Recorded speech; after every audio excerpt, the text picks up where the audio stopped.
हर newspaper में एक health related column आता है जिसमें आप पढ़ते हैं कि किसी डाइट फूड को फॉलो करने से आपका वेट कम होगा, बीपी कंट्रोल होगा या फिर इम्यूनिटी बढ़ेगी। वहीं कभी कभी न्यूज़पेपर में आप स्ट्रेस कम करने के तरीके, एंजाइटी कम करने के तरीके या फिर मेंटल हेल्थ रिलेटेड कुछ आर्टिकल्स भी पढ़ते हैं। तो क्या फिजिकल हेल्थ और मेंटल हेल्थ दो अलग अलग चीजें हैं?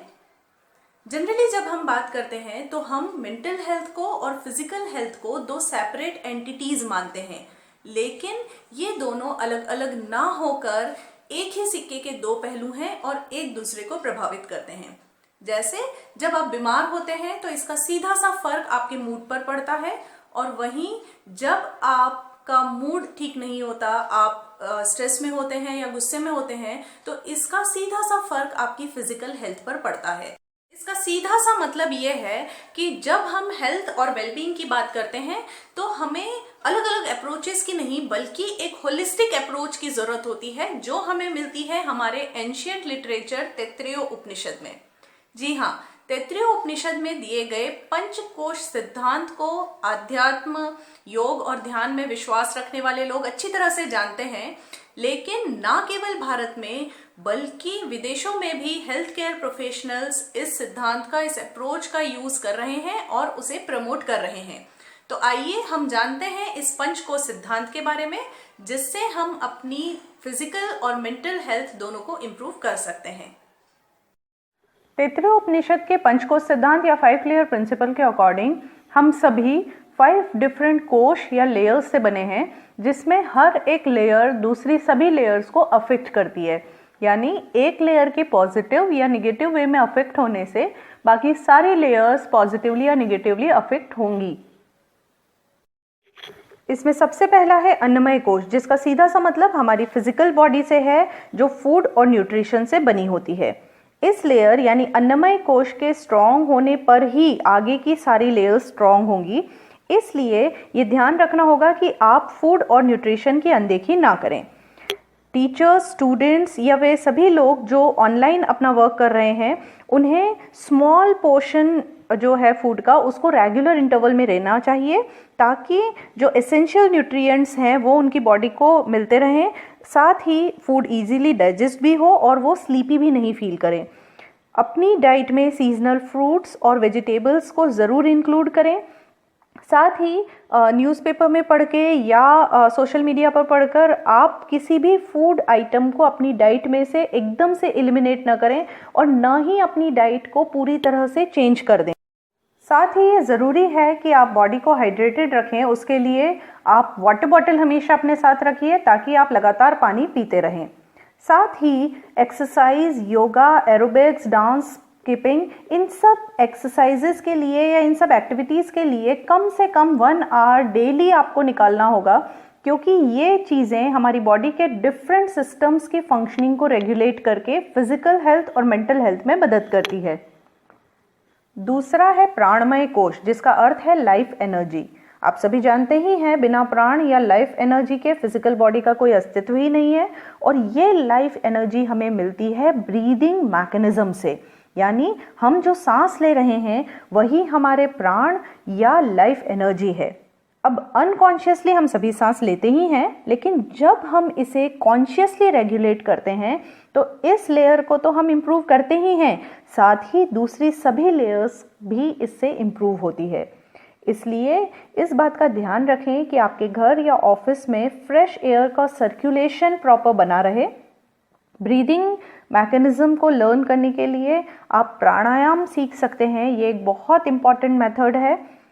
जब आपके पास समय की कमी हो तब आप 4 स्क्वायर ब्रीदिंग पैटर्न कर सकते हैं। 4 स्क्वायर ब्रीदिंग पैटर्न बताता है कि आप 4 सेकंड के लिए गहरी सांस लीजिए, 4 सेकंड के लिए उसे होल्ड कीजिए और 4 सेकंड के लिए एक्सहेल कीजिए, और ये पूरा प्रोसेस आपको 4 बार करना है। तो जब आप बिजी हो तब भी आप इस ब्रीदिंग एक्सरसाइज को करके अपनी ब्रीदिंग पैटर्न को आप कॉन्शियसली रेगुलेट कर सकते हैं।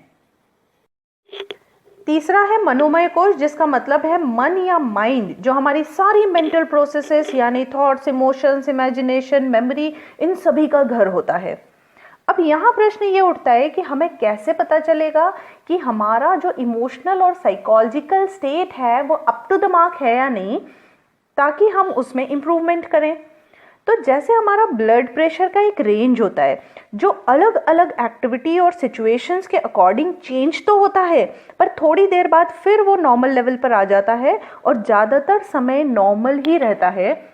उसी तरह से हमारी सारी मेंटल प्रोसेसेस, भले वो एंगर, एंजाइटी, सैडनेस, स्ट्रेस कुछ भी हो, वो सिचुएशन के अकॉर्डिंग होती है। हम सब उसको एक्सपीरियंस करते हैं, लेकिन हम थोड़ी देर बाद नॉर्मल सिचुएशन में आ जाते हैं।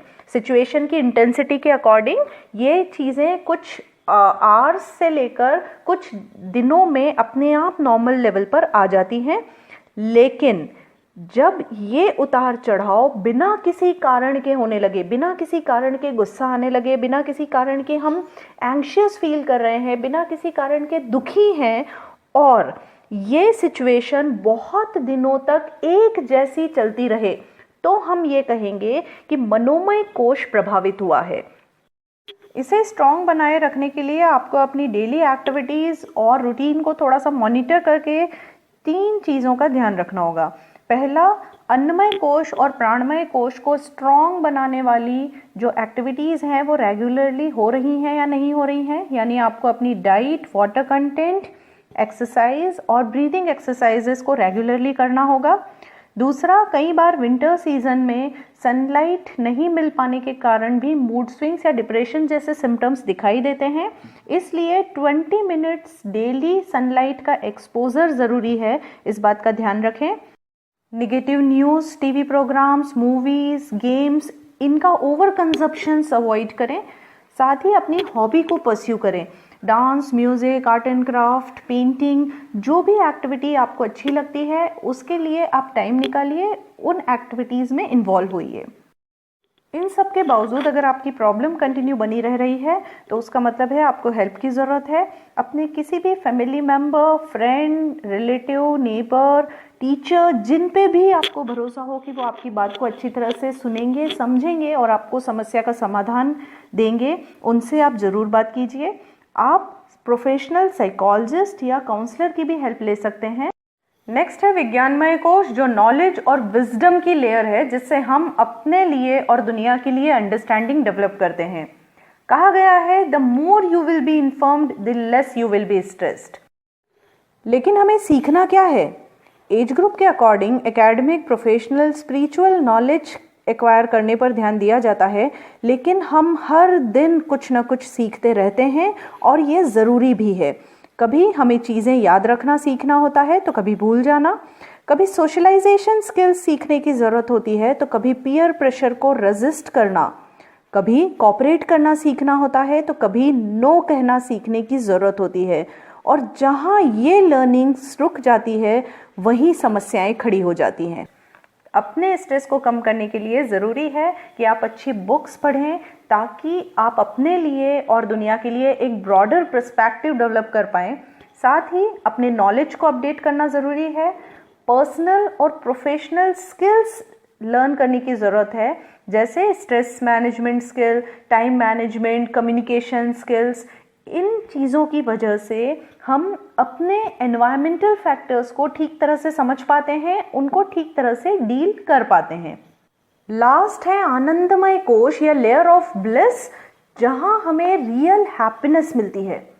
देखा जाए तो अगर बाकी के चारों कोश की फंक्शनिंग अगर ठीक तरह से चल रही है तो ये लेयर अपने आप ही स्ट्रांग हो जाती है और आपको रियल हैप्पीनेस फील होने लगती है।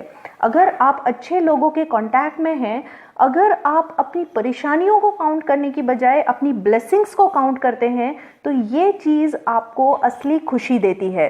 Because true happiness is to enjoy the present without anxious dependence upon the future.